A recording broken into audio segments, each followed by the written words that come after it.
मान विषय नुह नाटक को लेकिन फेब्रुआरी मसरे मु खंडगिरी यात्रा बेले किसी मंतव्य रखी थी जोटा कि मोर प्रिय गुरु मान कष्ट देता तो तापरे से कथा को लेकिन गुरु माने प्रेस मीट करके मत बॉयकट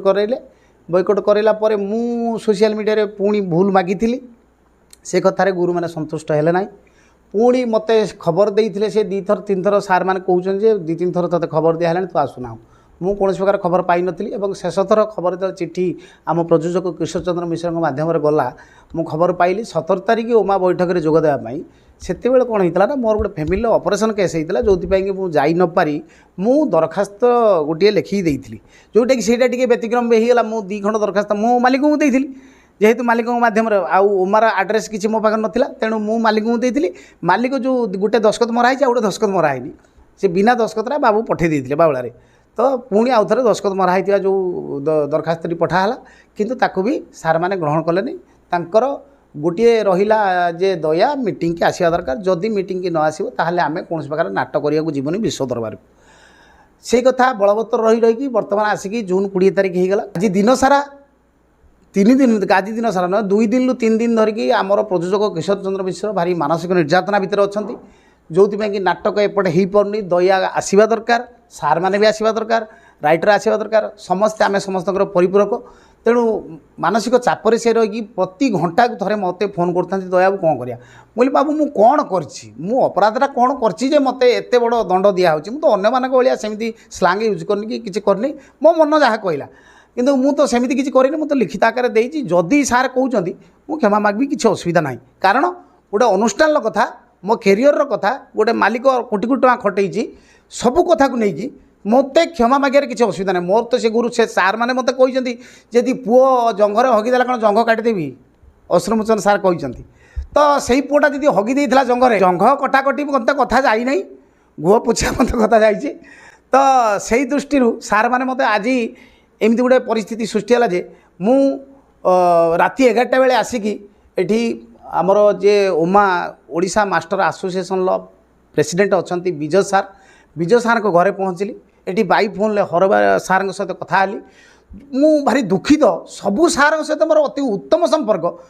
ये प्रकार निष्पत्ति मो पाई कहीं नहीं मु केवल मोर मत रखी तो जहाँ सार से गुरु जेहेतु सी रागीबाटा अधिकार अच्छी आम शिष्य जो आमर कहीबार भी आमर किसी मात्रा अधिकार रहा दरकार तो जहाँ यही बुझामणा भितर एति बाट आसिक पहुँचीगला जहाँ मु विशेष भाव में गुरु पाखे कृतज्ञ से मत क्षमा कर देते मो सामने सांगे अच्छा लिटिल मास्टर विनोद सार आउ आज आम फास्ट नाटक पूजा हम एवटू गले पूजा हम नड़िया पिठा हम चिंता करूँ कौ परिस्थिति में आम अच्छु आम अनुष्ठान अच्छे आम प्रयोजक किशोर चंद्र मिश्र महोदय अच्छा आम सामना मो सांगे भी कैशियर महोदय अच्छा जे बुध भाई आम समस्ते माने भारी मेंटल टेंशन समस्ते दया किमिति भूल मागिब किमिति एपटे नड़िया पिठा हम एपटे पूजा एपटे शुभ बेला गड़ी जाऊँगी माने 12टा पूर्व नड़िया पिठा जी मुझे बैठ दूसरी माने डेरी हो गलानी भद्रक में बैठ दूसरी बालेश्वर पूजा हम एठू बैठ देकी बाहर आम फोन करूँ आप नड़िया पिटंतु तेणु यही परिप्रेक्षी में मु बहुत खुशी अच्छी जे पूज्य गुरुजी मैंने मत क्षमा करदे एवं आम सांग होगी आगामी दिन काम करूँ दया को जितेबाला से किसी अपशब्द कहले नाटक निर्देशक मानू तेणु जहाँकि आघात देइथिला आमर ऑपेरा मास्टर एसोसिएशन समस्त सदस्य को सेतबे आम ताकू 3टा सुजोग देइथिलु जे जनरल बडी तल हबो आपण को परिप्रेक्षी कथा कहले एवं काहेकि कहले तार सफाई देबे आ सफाई जदि न देबे आपण जेहेतु गुरु बोली मानु नांती आमे आ काहेकि सेठी के जांकी आ सिखेबो कारण आपण हिसाब रे गुरु नांती ए जो विवादित स्टेटमेंट देइथिले किंतु से आसिले नाही 2 थर एवं शेष थर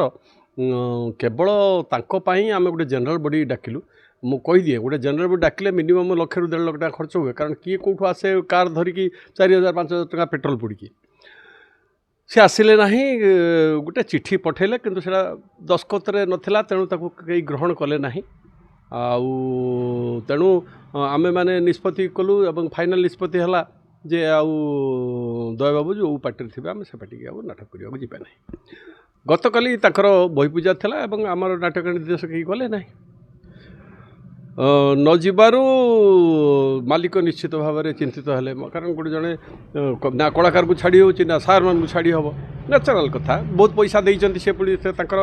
କଥା କହିଲେ ମୁଁ କହିଲି ଏଟା କେଉଁ ସଭାପତି ବା କେଉଁ ବ୍ୟକ୍ତିବିଶେଷ ପାଖରେ ନାହିଁ ସେ ମାଲିକ ସଂଘର ଯୋଗାଯୋଗ କଲେ ତ ମାଲିକ ସଂଘର ସଭାପତି ଏବଂ ସମ୍ପାଦକ ମଧ୍ୟ ଆମ୍ଭକୁ ଓମାକୁ ରିକ୍ୱେଷ୍ଟ କଲେ ଯାର କେମିତି ହେଲେ ଏଟାକୁ ସଲ୍ଭ କରନ୍ତୁ ନହେଲେ ମାଲିକ ବହୁତ କ୍ଷତି ସହିବ କାରଣ ଆପଣଙ୍କ ସାର୍ମାନେ ଯାଉନାହାନ୍ତି ଗୋଟେ ମାନେ ସାର୍ମାନେ କେହି ନଗଲେ କ'ଣ ହେବ ଗୋଟେ ବର୍ଷ ପାର୍ଟି ବନ୍ଦ ହେଇଯିବ ଏମିତି ଅବସ୍ଥା ଆମେ କହିଲେ ଆମେ ସେଇଟା ଚାହୁଁନାହୁଁ କାରଣ ଆମେ ଯେହେତୁ ନାଟକ କରୁଛୁ ମାଲିକ ରହିଲେ ସିନା ନାଟକ କରିବୁ ତାହେଲେ କ'ଣ ଗୋଟେ ଇଏ କରିବା ତ ଆମେ ବିଚାର ବିମର୍ଶ ପରେ ସମସ୍ତ ଆମର କର୍ମକର୍ତ୍ତାମାନେ ସେମାନେ କହିଲେ ବର୍ତ୍ତମାନ ତ ଆଉ ଡାକି ହେବ ନାହିଁ ଜେନେରାଲ୍ ବଡ଼ି ଯଦି ସଭାପତି ଯେଉଁଠି ଅଛନ୍ତି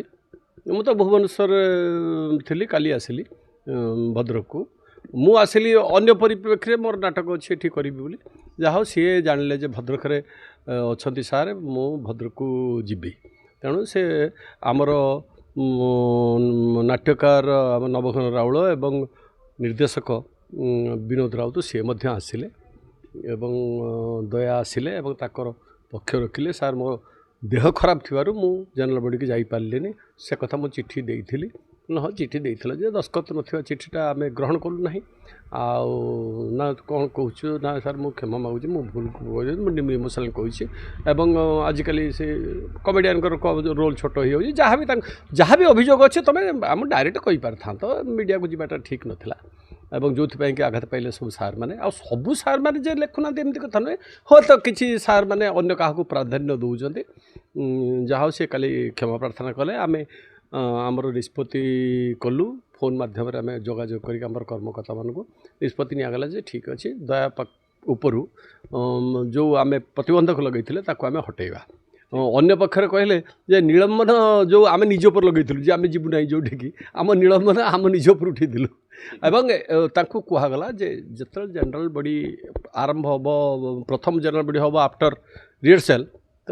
ଦୟାବାବୁ ଆସିବେ ତେଣୁ ଦୟାବାବୁ ରାଜି ହେଇଛନ୍ତି।